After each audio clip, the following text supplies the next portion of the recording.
ونستعينه ونستغفره ونتوب إليه ونعوذ بالله من شرور أنفسنا ومن سيئات أعمالنا. من يهده الله فلا مضل له ومن يضلل فلا هادي له، وأشهد أن لا إله إلا الله وحده لا شريك له، وأشهد أن محمدا عبده ورسوله صلى الله عليه وعلى آله وصحبه وسلم وبعد.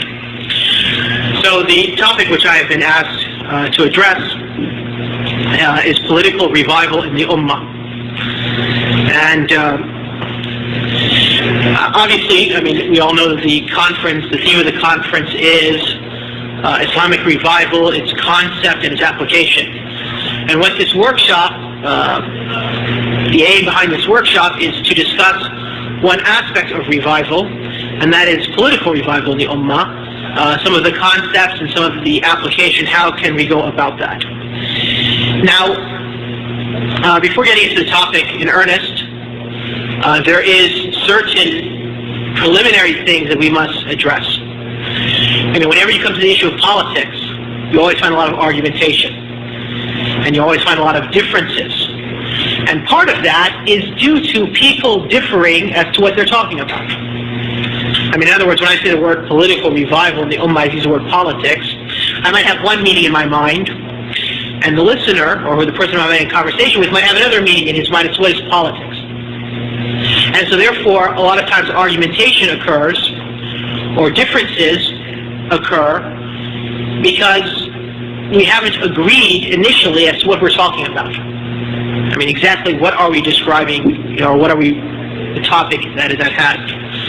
So it's important that, we discuss, each term in the name of the workshop, political revival in the Ummah. So let's start with the word politics. And what do I mean by the term politics? Well, by politics here, I do not mean the government of a certain country, nor do I mean a certain political party on the scene, or a certain movement and their prospects of winning seats in an election or taking control of the country. That's not the discussion here. What we're talking about is that the term, which in Arabic is siyasa, has been defined by some of the scholars, which, like one scholar has defined it, one classical scholar, is that it's the protecting of the religion and the running of the affairs of the Muslims by Islam.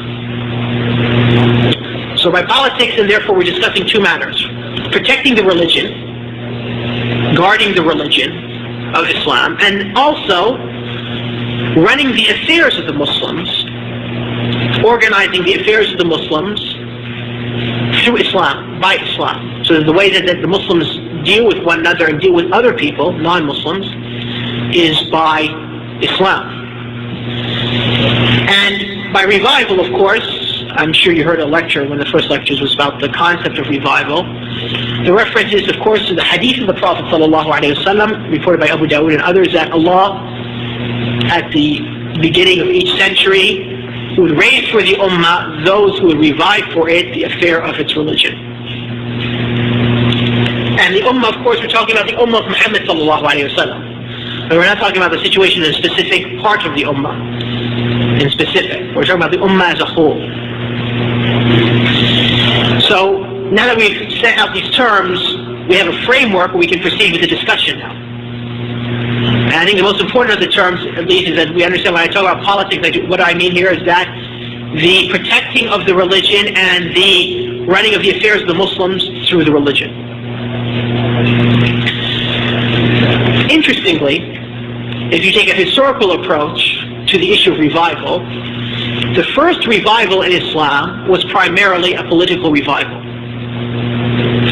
The scholars are almost in agreement, if not in agreement, that the first mujaddid of this religion at the turn of the 2nd century, around the year 100 Hijrah, was Umar bin Abdul Aziz.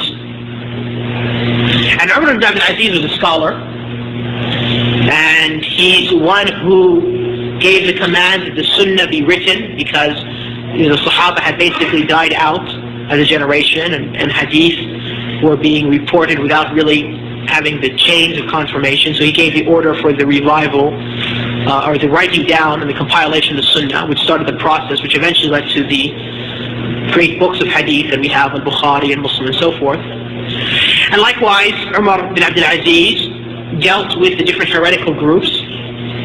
You will find in the books of hadith and the books of history, you find that Umar bin Abdul Aziz wrote,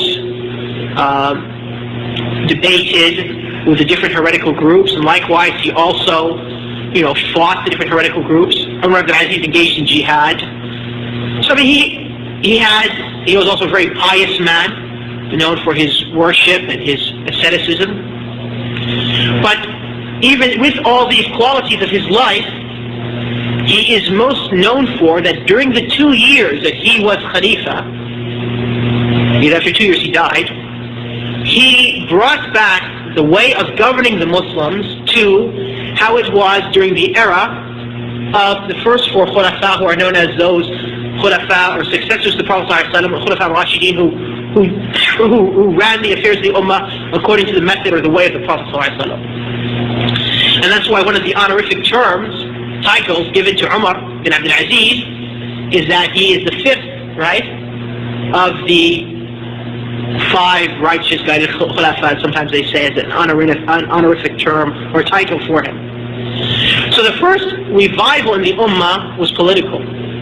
Now subsequent revivals in the Ummah, in the centuries afterwards, dealt with other matters due to the deviation in the Ummah occurring in other matters. So when the Ummah started to deviate, for instance, in Aqidah, in belief and creed, and they questioned whether the Quran was truly the words of Allah, you find the revival which was instigated at the time of Imam Ahmed, for instance, was primarily one of Aqidah.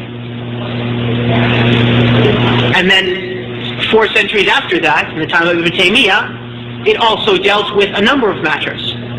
Aqidah, creed, worship, conduct, politics.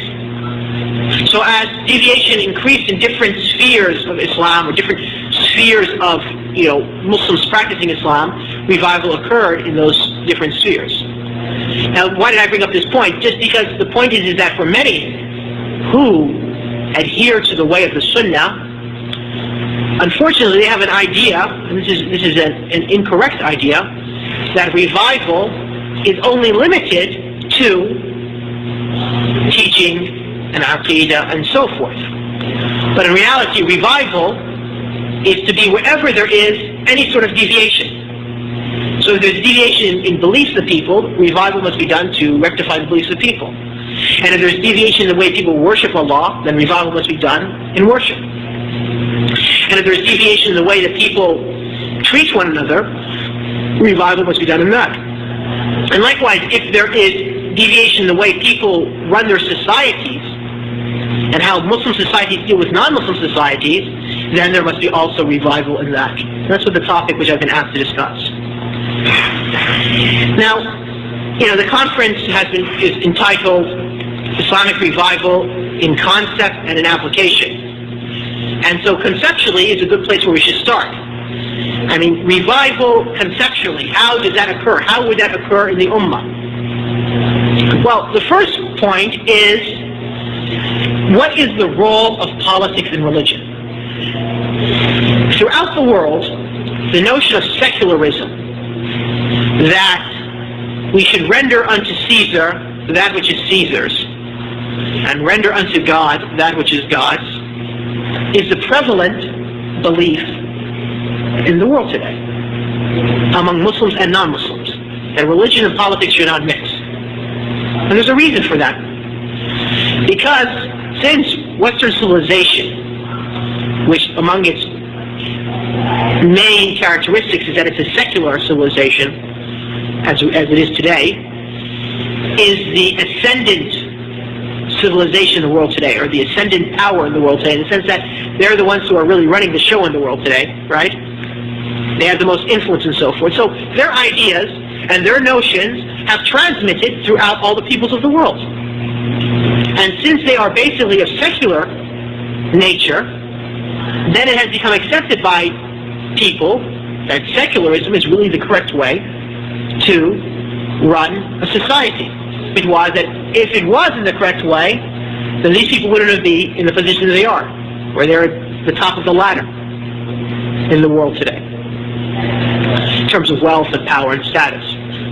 And so therefore, unfortunately, the Muslims have this notion of secularism. And part of it is because of the spread of these ideas, and part of it is due to colonialism. When the unbelievers took over large portions of the Islamic world in the last 2 centuries, they replaced the ways of education, the programs of commerce, and the programs of government with their own.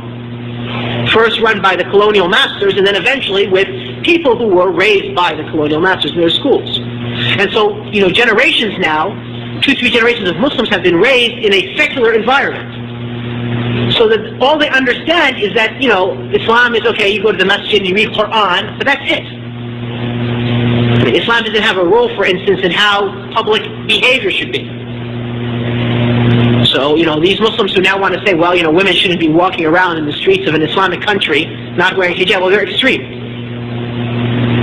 Because, if she wants to wear the hijab, that's fine when she goes to the mosque, but when she goes to public, she can be wearing whatever she wants. This is the understanding of many Muslims. And now when you tell them that, well, for instance, the banking system in the country, and the way the economic system is run, is not really correct because it's based upon interest, and interest has been forbidden by Allah. They say, well, how can you have a modern economic, system without that? So, fine, you don't want to, put your money in the bank, you want to put it underneath your mattress at home, that's fine. But in order for it to have a strong economy, we need to have banks and, so forth. So what has happened is that with many Muslims, even though they pray and they fast and they, try to adhere to the teaching of Islam to the best of their ability, because secularism has become the way and the norm for a couple of generations, people know no other way of life but that. And they think this is the correct way. And in actuality, it opposes what Islam is about 100%. I mean, it's completely antithetical to Islam. Because when we say that we testify that Muhammad is a messenger of Allah, so when we testify that there is no God but Allah, it means we only worship Allah. When we testify that only Muhammad is the messenger of Allah, it means that we're going to worship Allah by the way of Muhammad ﷺ, the way that he came with, his Sharia, his law. And Muhammad, the Sharia that Muhammad brought to humanity, the law, is not just the message, but it deals with economics, it deals with relations between countries, it deals with, relations between husband and wife, it deals with the whole sphere of human activity. Allah has rulings and regulations that need to be applied. And in fact, Allah subhanahu wa ta'ala tells us in the Quran that He sent the Prophet Muhammad ﷺ with guidance and the true religion, so that this guidance, this true religion may be manifested over all ways of life, even if the pagans find it distasteful.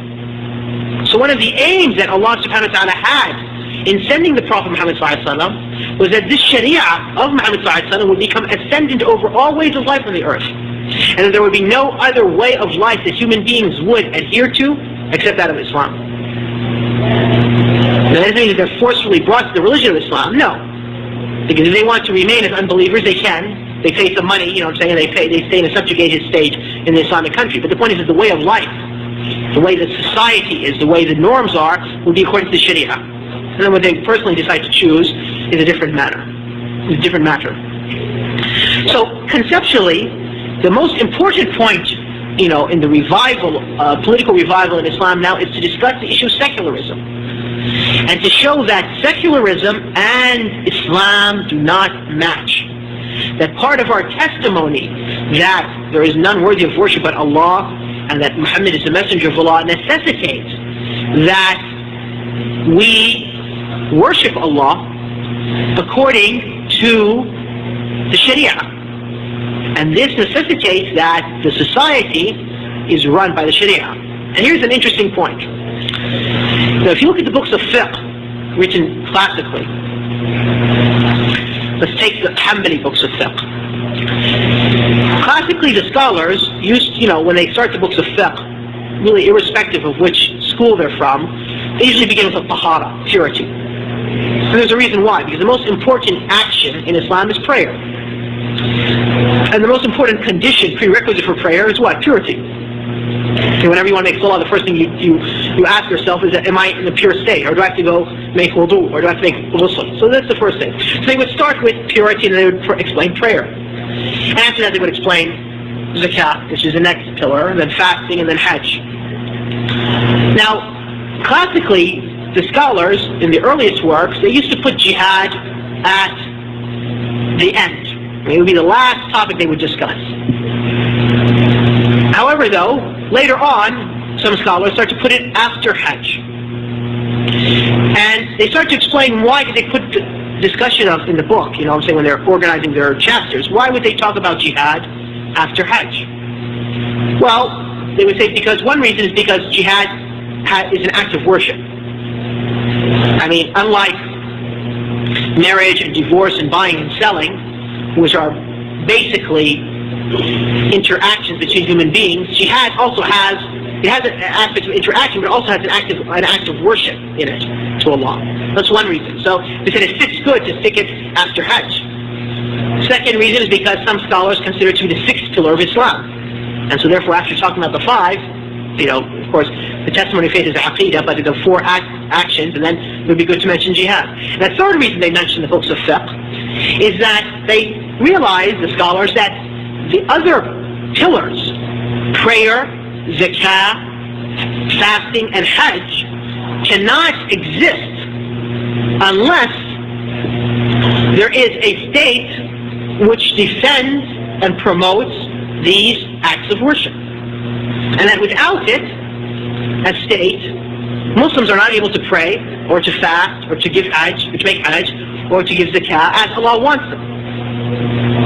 And so therefore, in order to have a state, I mean, it's just, that's how the world is. If you have something, somebody else will want to take it from you. So you have to defend it. And so if you have to defend it, it's going to be a jihad.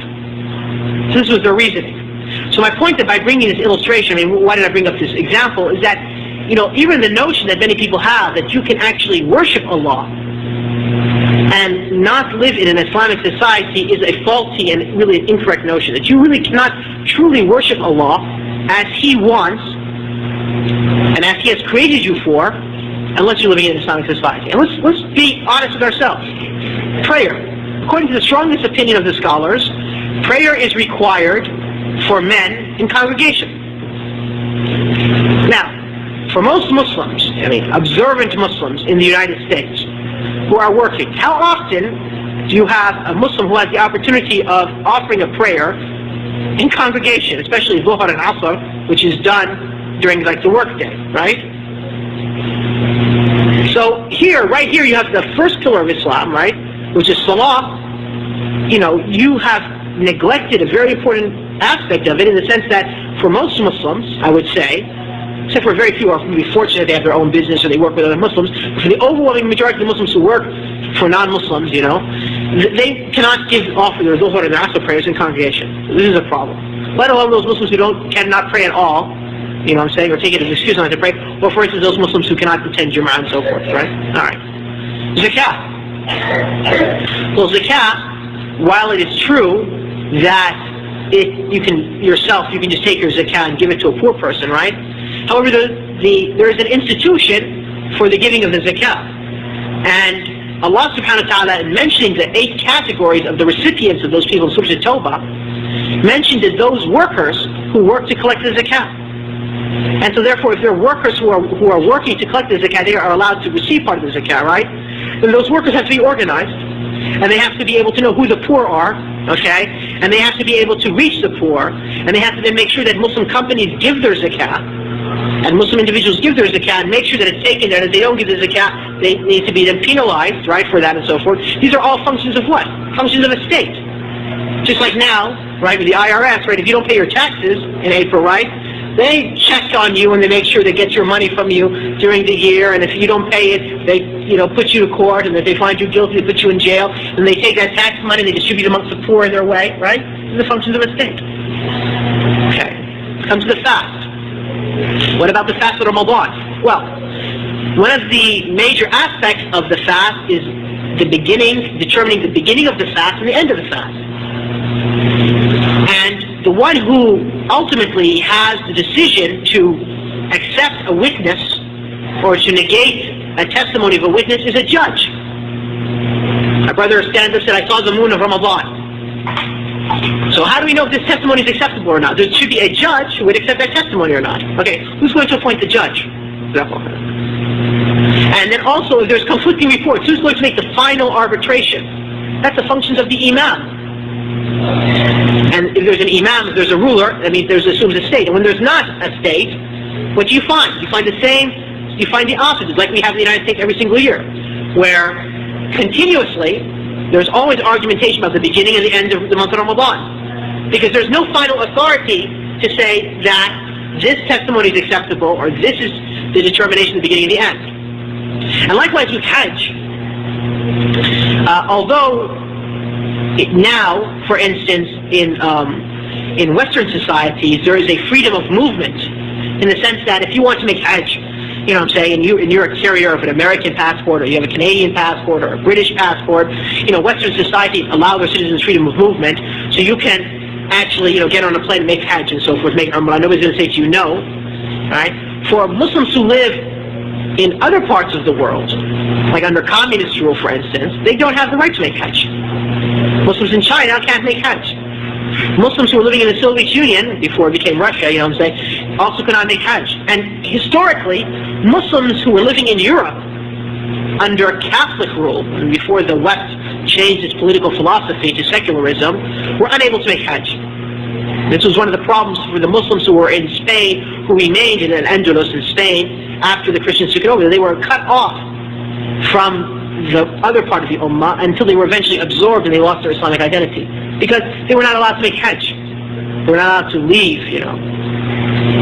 So my point is, by this illustration, is that, you know, that even your acts of worship, I mean, even if we were to accept just on face value the secular argument that, you know, religion should be stuck to the masjid only, right, and should not into the public sphere, right, that in reality, even the acts that we're supposed to do in the masjid, we cannot do them as Allah has wanted us to do them, unless there is some sort of political authority which guarantees that it's done correctly.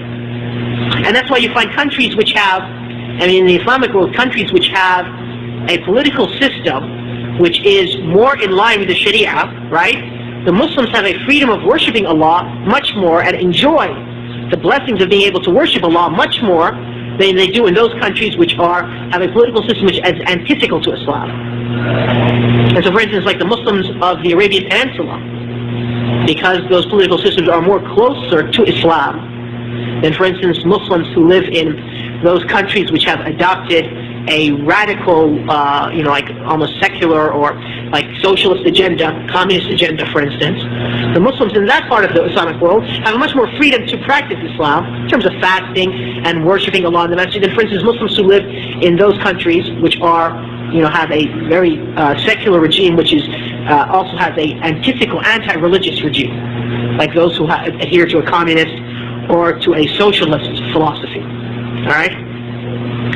So the point is that conceptually, in order to revive part of political revival in Islam, is to explain what is the role of politics in Islam, and to discuss the notion of secularism, which is probably, if not the most, but at least then amongst the most greatest dangers that the Muslim world faces today. And I believe tomorrow night I have a lecture with the brothers, or tomorrow morning, about the secularization of Islam. I thought we can enter into that a little bit more.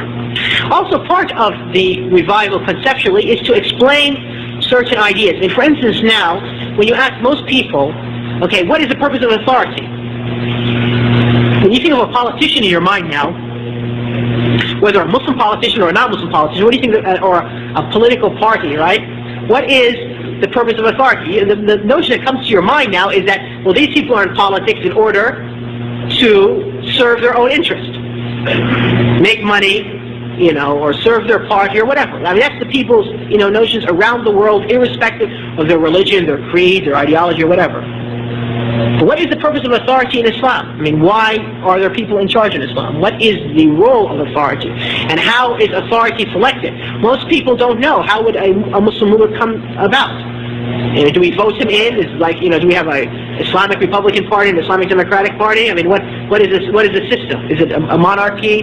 Most people don't know. So part of political revival in Islam is to explain the role of authority, how authority is brought about in Islam, what are the rights of the person in charge, what are the duties of the person in charge, and so forth. This is part of the conceptual approaches. And part of that is that, you know, you have to contrast then the Islamic way of political authority or the use of authority as opposed to the other prevalent systems. I mean, for instance, now there's much discussion about Islamic banking versus non-Islamic banking. And a lot of people try to talk, I mean, even though there are not very many Islamic banks in the world, and even those Islamic banks which are existing, their transactions are not purely 100% halal because they're part of the global banking system.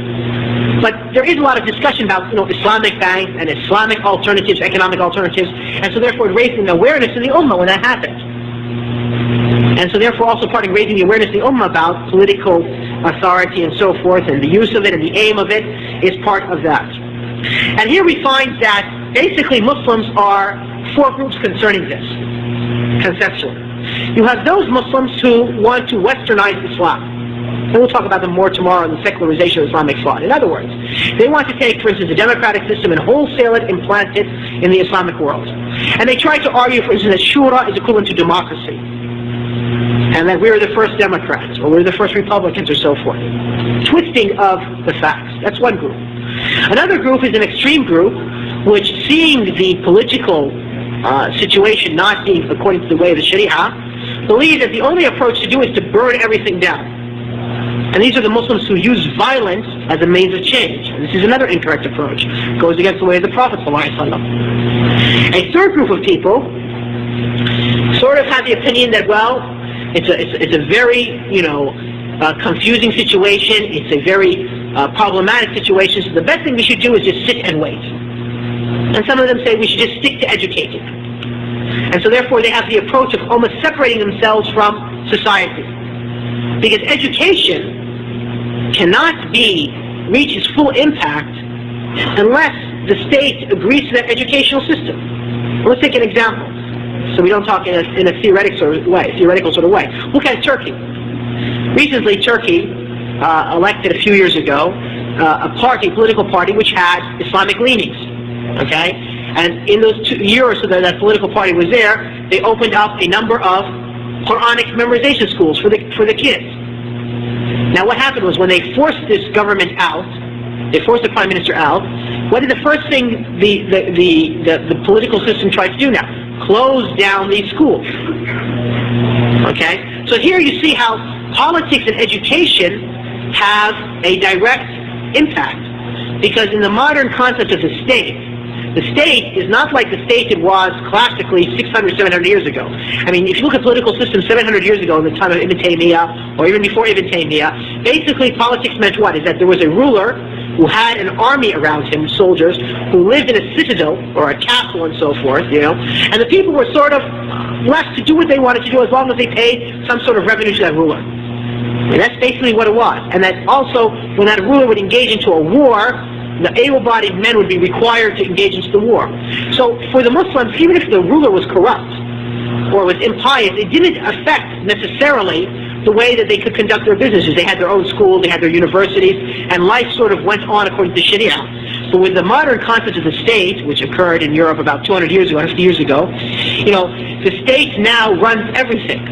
So, the state enters into education, it enters into commerce, it enters into, even to behavior, right? And, and now even issues where how you marry and how you divorce must be registered in a state court, for instance, that, what is permissible, they can interfere into the way you raise your children and so forth. These are all problems which exist, which in a classical way did not exist because the concept of the state was different historically.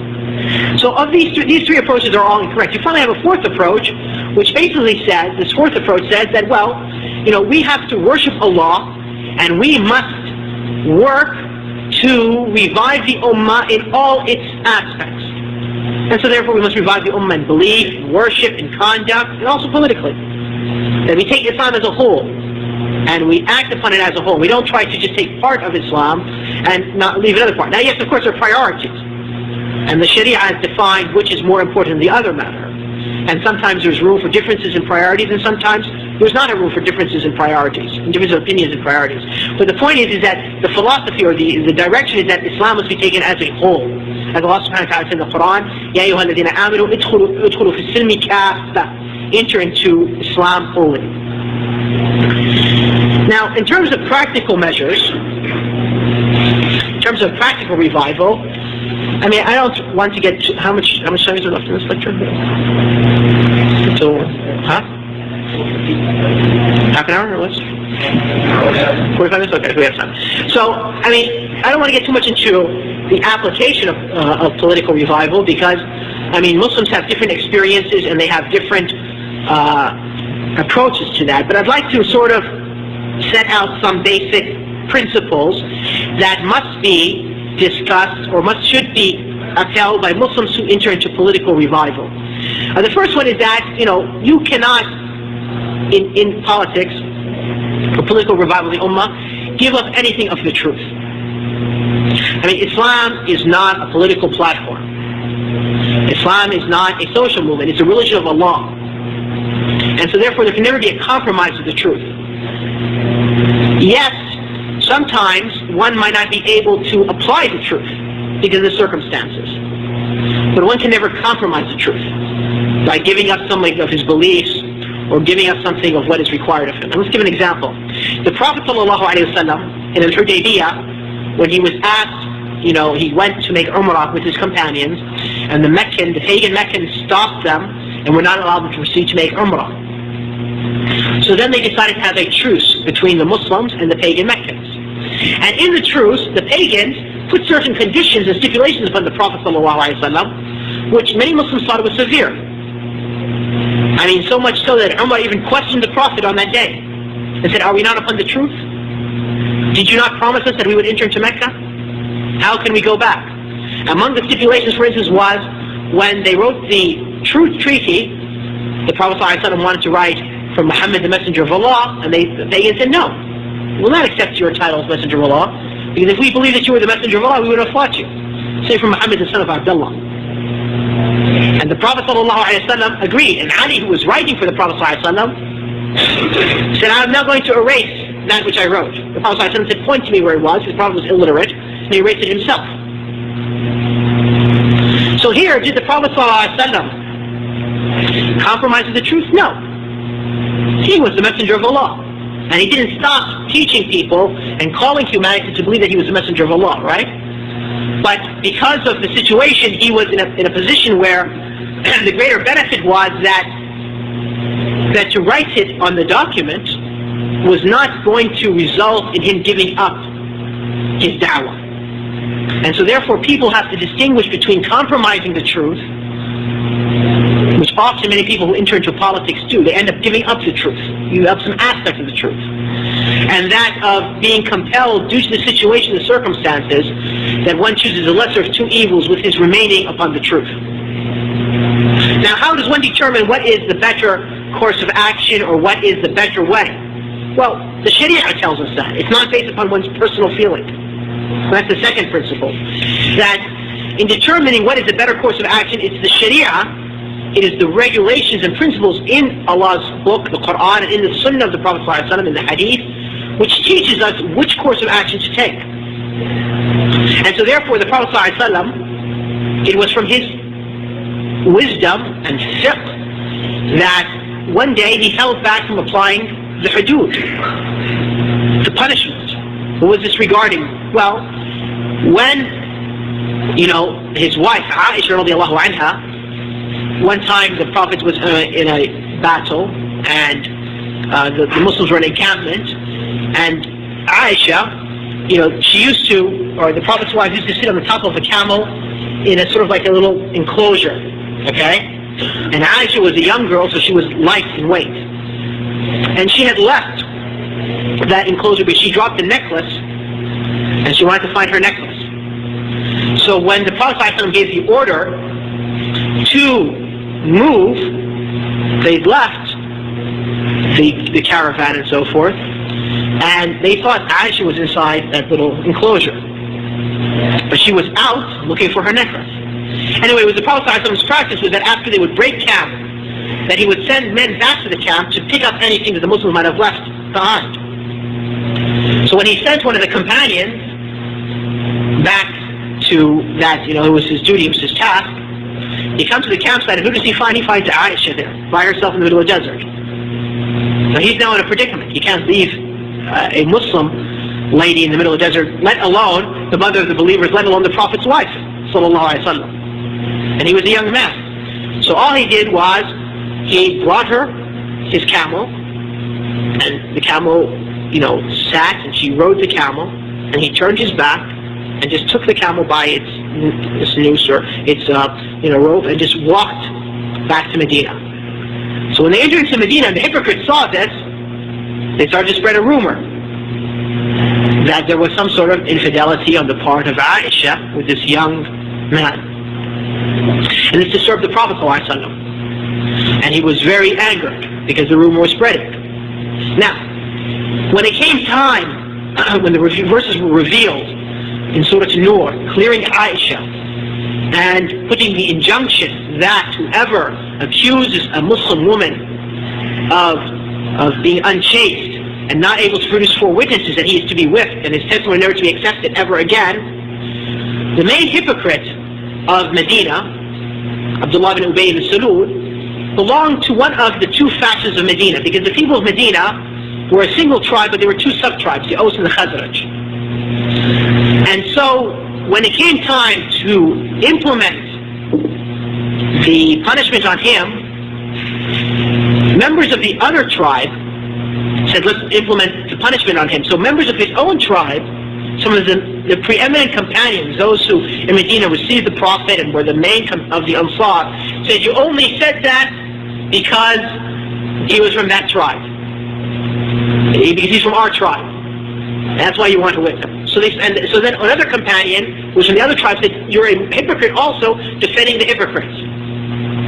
And in the Prophet's message, they started to argue. And so the Prophet ﷺ did not apply the punishment upon this hypocrite, even though he was the instigator upon all. He applied it on others, but he didn't apply it upon him. Why?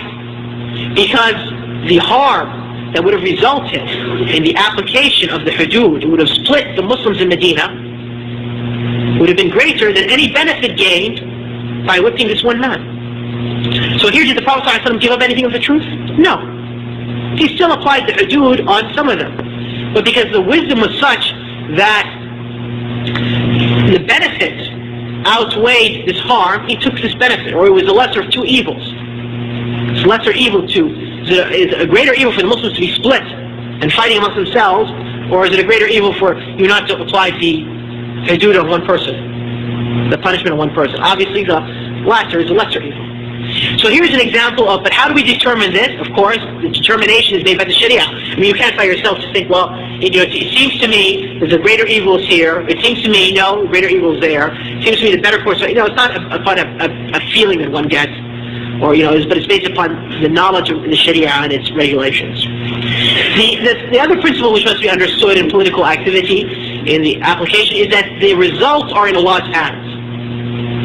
Allah subhanahu wa ta'ala has promised victory for this ummah, and has promised that this ummah and this religion would cover the earth, and that there would be no place where night and day appear, which means the whole earth, right, except this religion will be established. Not that there will be Muslims, but the religion will be established. It means it would be the predominant way of life.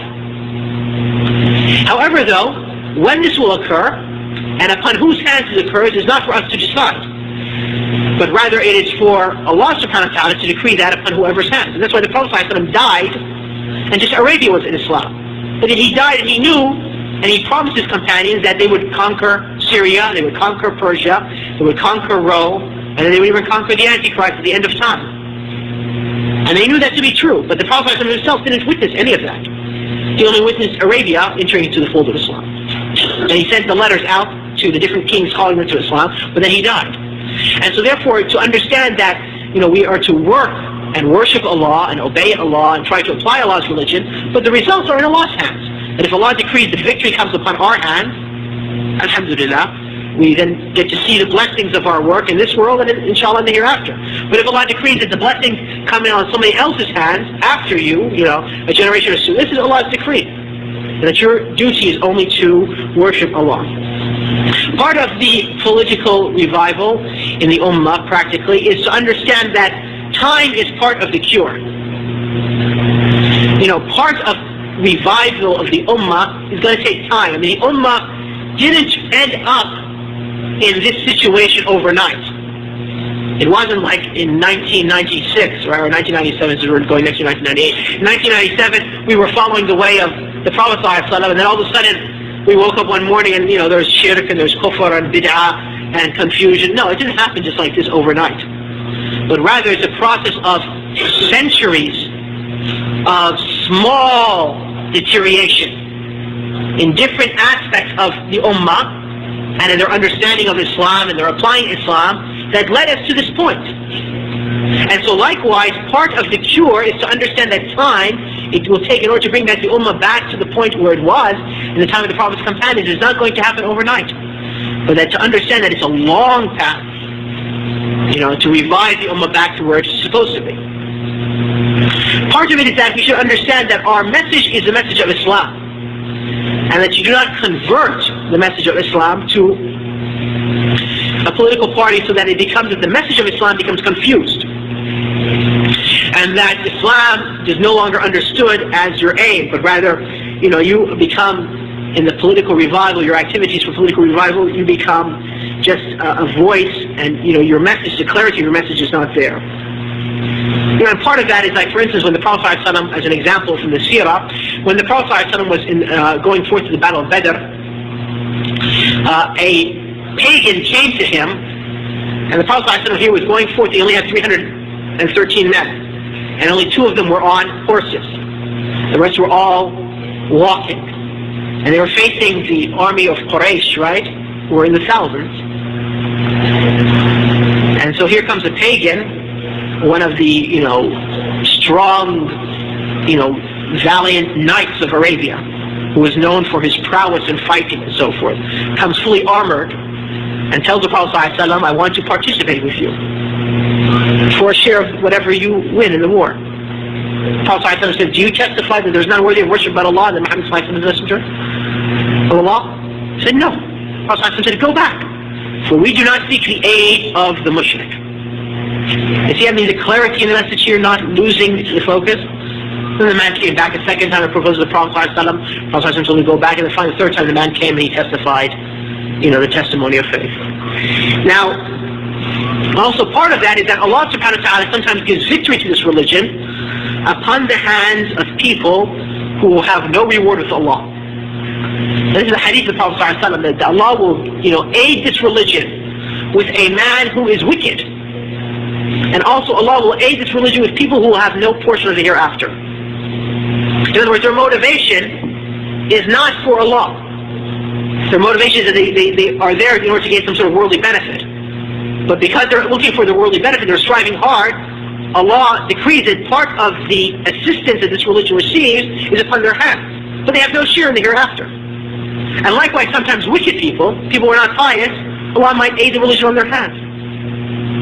And so therefore, even though impersonally he's wicked and he might be facing the punishment of Allah, and Allah preserve us from that, yet still he will receive, he will be the cause for the aiding of the religion. Also part of that is of political revival in a practical sense is that, the means of communication must be constantly open. I mean, the Prophet ﷺ, even though he was at war with Quraysh, the pagans of Mecca, even though the Jewish tribes, he was in a covenant with them and they broke the covenant, yet he still kept the means of communication open to them. Because the aim is da'wah. And so therefore these people who are your enemy today, tomorrow might be in your line defending Islam. And look at Umar ibn al-Khattab. He went out with a purpose to kill the Prophet ﷺ, came back defending Islam and bringing the Muslims publicly. According to the report, they went publicly. I mean, even though the hadith has some sort of talk about its chain of narrators, that after he became Muslim, they went publicly and they announced their Islam publicly for the first time in front of the Kaaba, in front of all the companions. So the chain of, the channels of communication, are constantly open. And finally, the last matter in terms of political activity is that the map of the political map needs to be understood. In other words, who are the movers and shakers in the society? What are the forces that people are being influenced by? Where are the power centers? Because if you're going to be now trying to change, you need to be aware of this. And that's why the argument that some people have today, and they using the argument of, as this is the dawah of the Prophet's companions, the setup, that a Muslim should not have any understanding of contemporary affairs, is a ludicrous argument and strikes fully against the teachings of the Quran and Sunnah. Because there's no way, I mean, for instance, let's take a very, very simple example. You want to be a judge, and you want to now be a judge, and so people come to you, litigants, they have disputes, and you're supposed to judge between them. One of the characteristics of the judge is that he has to be able to understand their talk. He has to understand the way that they deal with each other. Because every people have a way of communicating. And if he cannot understand the way they communicate, right?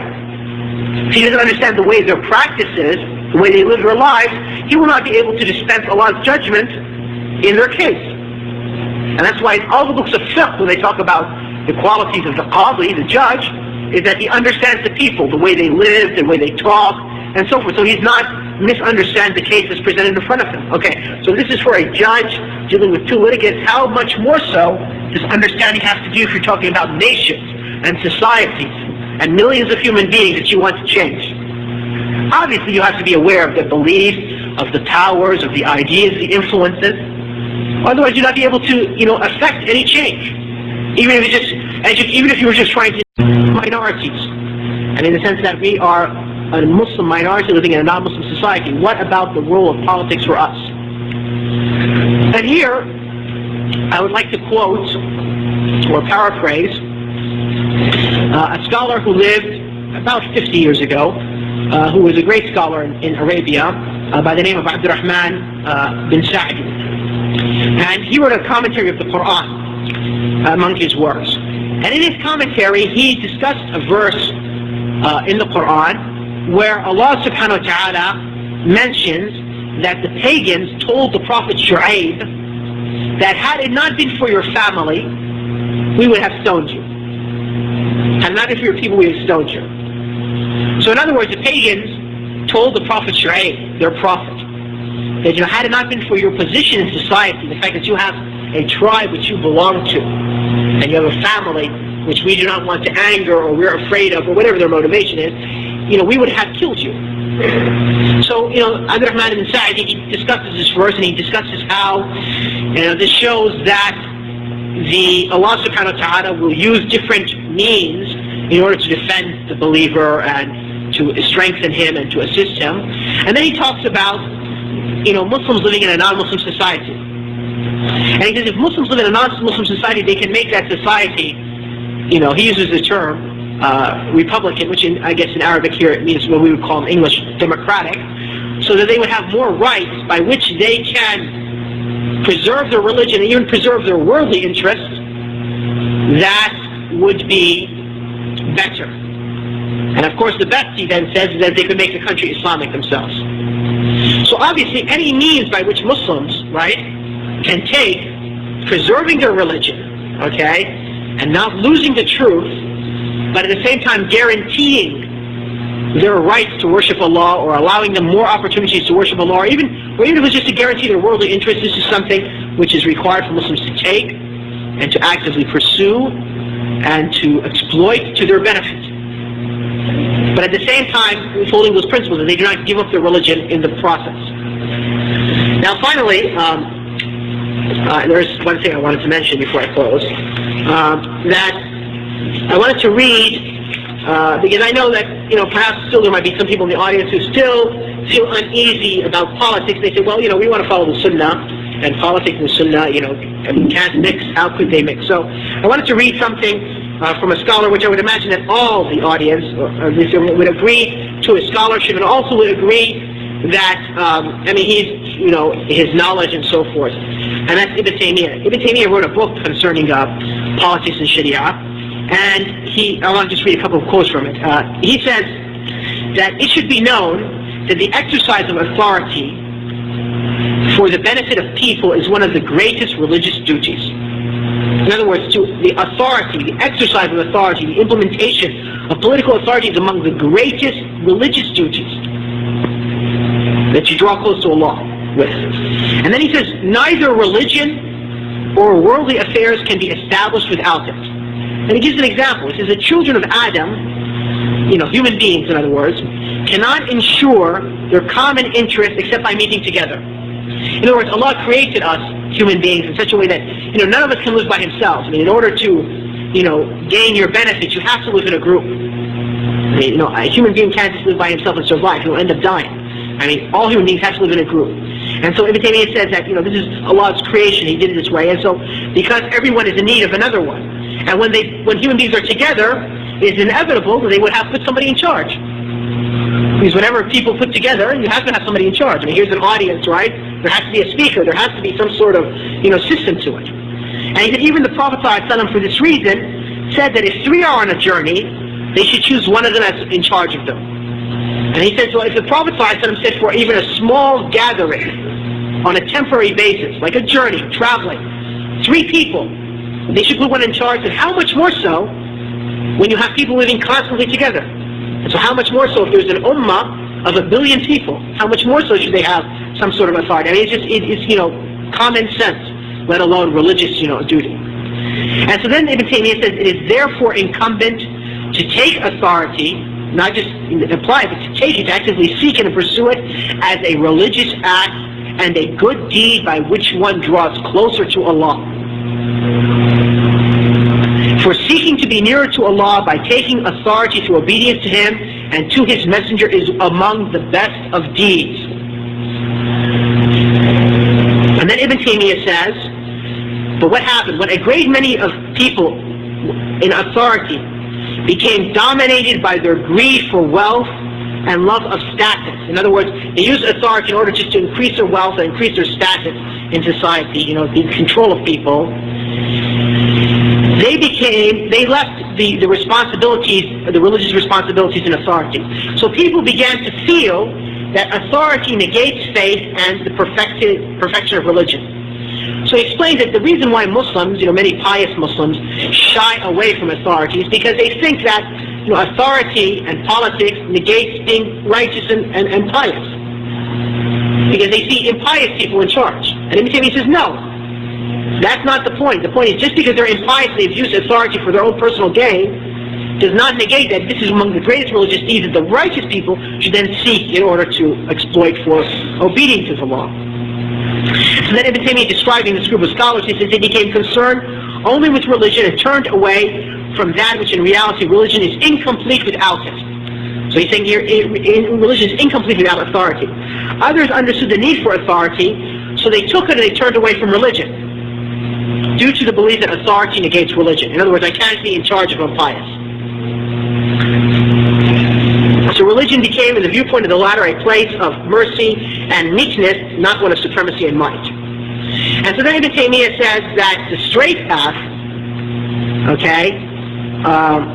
he goes on saying that these 2 corrupt ways, the way of those who attribute to themselves religion but does not complete it with the need of authority and jihad and wealth, and those who have turned to authority, wealth and power, but seeking not to establish Allah's religion, they are those who have incurred Allah's wrath and they have gone astray. The former are like the Christians, and the latter are like the Jews.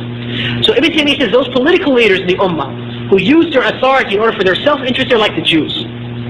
And those religious leaders in the Ummah who do not seek political authority because they think it goes against religious, they're like the Christians. They're astray. And then he says, rather the straight path, the Sirat al-Mustaqim, the path of those whom Allah has blessed among the prophets, the truthful, the martyrs, and the righteous, the path of our Prophet Muhammad, and the path of his successors and companions, and all those who follow their path, the path of the Muhajirin and the Ansar, and those who follow them in good, in other words, the Salaf, is to join the 2 together. And then he concludes by saying, it is the duty of every Muslim to strive in achieving that to his utmost ability. And hence whoever is given authority and seeks by it obedience of Allah and establishment of what he can of his religion and the common interests of the Muslims, and establishes amongst them what he can of obligatory duties and removes what he can of forbidden and evil acts, he will not be held responsible for what he is incapable of.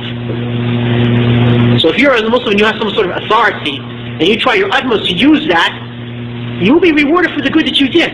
And what you're incapable of, because the system as a whole does not allow it, Allah will not hold you responsible for it. Because you're incapable, not because you don't want to do it, or you seek to do the opposite. And then Ibn Taymiyyah says that for taking of authority by the righteous is better than the taking of authority by the wicked. And he says, whoever is incapable of establishing the religion by authority in jihad, so he does what he is able to from the good, he will not be charged to do what he is incapable of. For the establishment of this religion is through the guiding book, the book which guides the Quran, and a victorious piece of iron, meaning the sword, as Allah subhanahu wa ta'ala tells us in the Quran. And so therefore it is upon everyone to strive his utmost to join the Quran and the sword for the sake of Allah and that which is with them, seeking His aid, Allah's aid, in completing that task. And those are very precious words which really don't need much comment. And I hope, by that I was able to shed some light as in terms of political authority in the political revival in the Ummah, in terms conceptually and in terms of applying it. أقول قولي هذا واستغفر الله لي ولكم سبحانك اللهم وبحمدك أشهد أن لا إله إلا أنت أستغفرك وأتوب إليك. I guess if there's any questions or comments, please feel free. Do not feel shy if you disagree. Just go out and, inshallah ta'ala, you find me an open person. I'm willing to listen to, your comments. You said that the communication must stay open. Could you just elaborate on that a little bit? Well, in the sense that, the aim is da'wah and guiding humanity. So even if, let's take the worst possibility, you're at war with somebody, and that's the worst possibility, you're actually actively seeking to kill him and he's actually seeking to kill you, right? But our aim is not just to kill, and just for the sake of killing, right? But the aim is to guide those human beings. So if the channels of communication are not open, how will you be able to guide them? Because there might be a cessation of hostilities, they might submit, they enter into Islam, you might conquer them, they might conquer you. So there has to always, the channels of communication must always be open.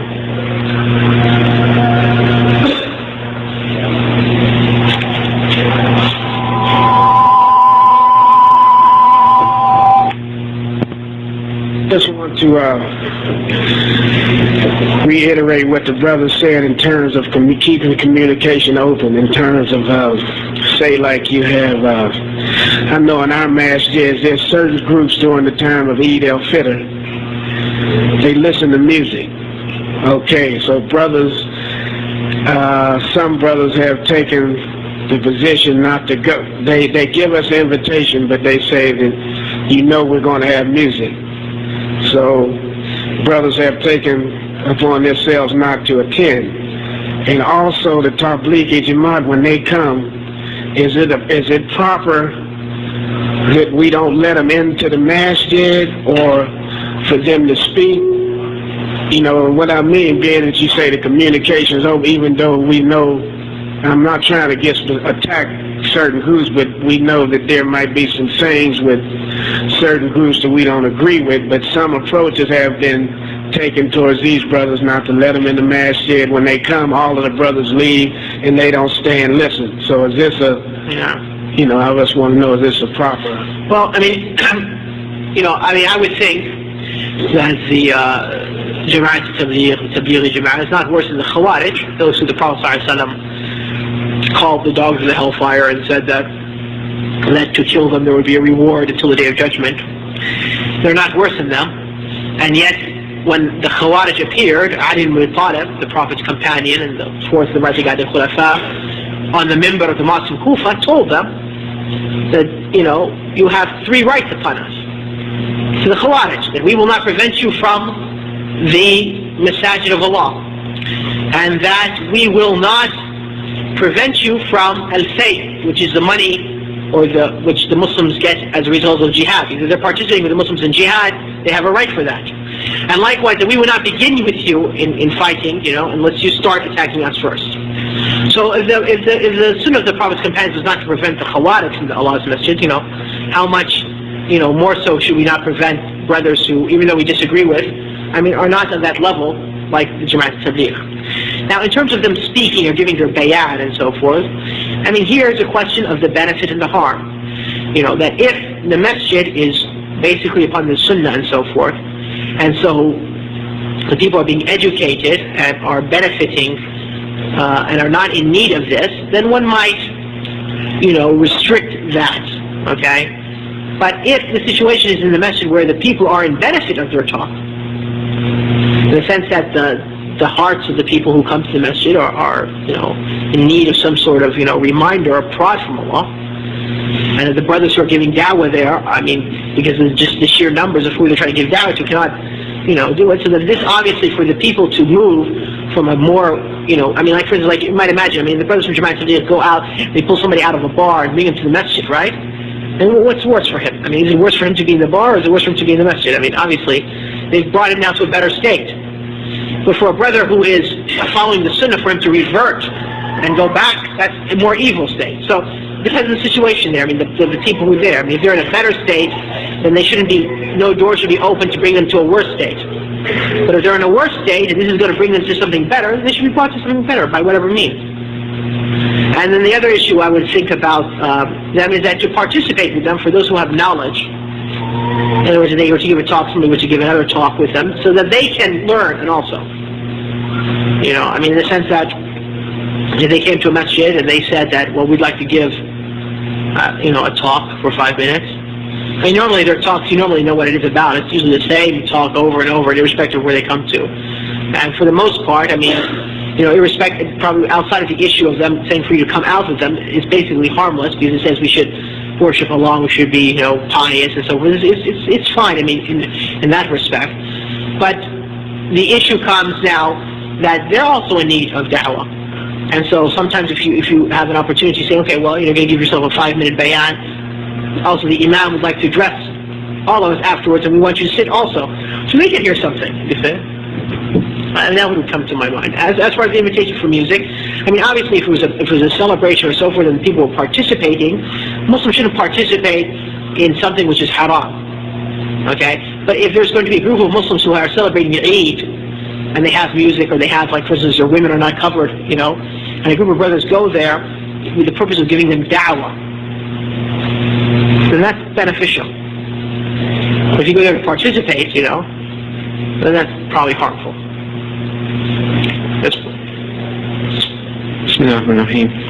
Now you mentioned the hadith about Allah aiding His deen by the aid of a wicked man or wicked person. How do you figure, say, Louis Farrakhan in light of this hadith? Because after I heard someone mentioning this particular hadith in relation to Farrakhan and the Million Man March, and the fact that because of the Million Man March, a number of people had actually accepted Islam. Okay, so that might be an example. I think it's important when you talk about hadith or anything in Ayn al-Quran that you don't try to, apply it to a principle like, a situation unless you're very certain, because, this is, Allah's words or the Prophet's words. But, let's give an example. A person like Louis Farrakhan, who obviously is outside of the fold of Islam, right? But he might do something, outrageous, so the kuffar, in order to use him as an example of a Muslim to attack Islam, bring him to the media, right? And somebody hears about Islam and says, well, let me investigate into this, and didn't accept Islam. This is Allah subhanahu wa ta'ala's decree for this. This is a benefit that Allah has brought. It's just like now when they, make these movies calling, Muslims terrorists and so forth, right? People, sometimes want to know, say, well, these people are so, let me find out something about them. And they, get a Quran, and they read it, and then they find the truth, and they accept Islam. But that wouldn't, of course, mean that we should encourage people to make movies, depicting Muslims as terrorists, right? So, this hadith could be applicable, what I'm saying? But, whether it's applicable or not, I don't think that's the issue. The issue is that obviously the man is, misrepresenting Islam, and a large number of people judge Islam based upon his teachings, and also a large number of people follow his teachings thinking this is the religion of Islam. And so it's a fitna for the unbelievers, and it's a fitna for his followers. And so as a result, you have to warn against him and teach people the correct message of Islam.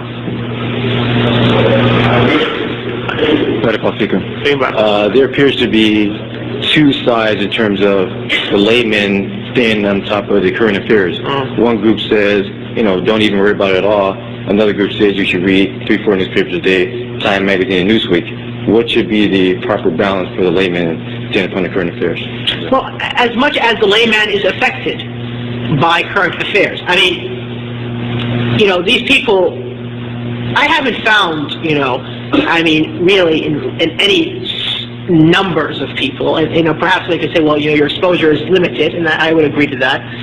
A group of people saying that the extreme you have to read 3-4 newspapers a day and so forth. I really haven't found in reality people existing calling to that. Okay, but let's say for the sake of argument that there are. Obviously, that would not be things. But what I have found is people who go the other extreme, that you shouldn't read any newspaper, you shouldn't listen to any news broadcast and so forth. You find these in large numbers, and they attribute this concept to Dawah Salafiyah. I want to ask a question now. If it was something dealing with their personal interest, like the money in their pocket or their health, would they not then follow the news concerning that?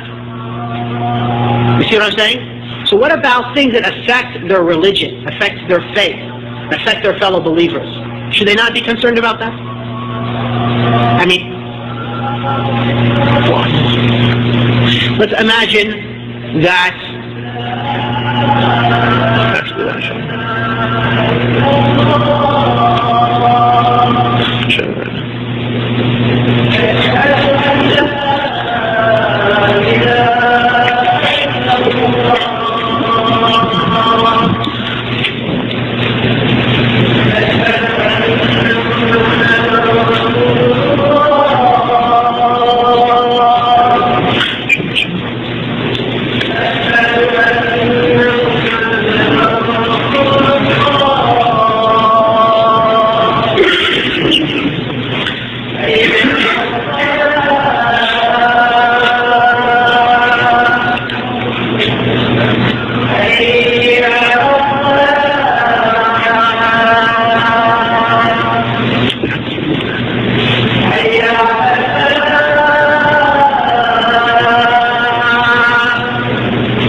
imagine now that, in a city, these Muslims are living in a major city, and the water treatment plant of that city breaks down. And, you have to sort of follow the news in order to know what type of, precautions you must take concerning the water. And would these people be following the news in this case?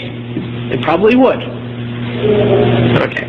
So, if this is the situation regarding that thing, then what about ideas and trends and so forth?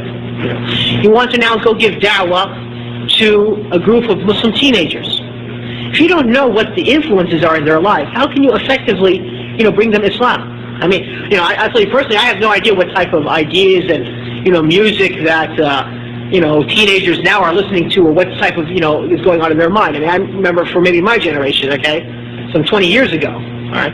But for this generation, I have no idea. So how would I be effectively able to, talk to these children and so forth? So now we're talking about, let's say now we want to now talk to humanity on a large scale. I'm saying? You're giving da'wah to a large group of humanity. Isn't it now required for you to be able to know what are the different influences and ideas and movements and perceptions and powers and so forth that people are being affected to in their lives? Of course. And so therefore the amount of your knowledge, right, regarding these matters is to the amount of your contact with those matters, right?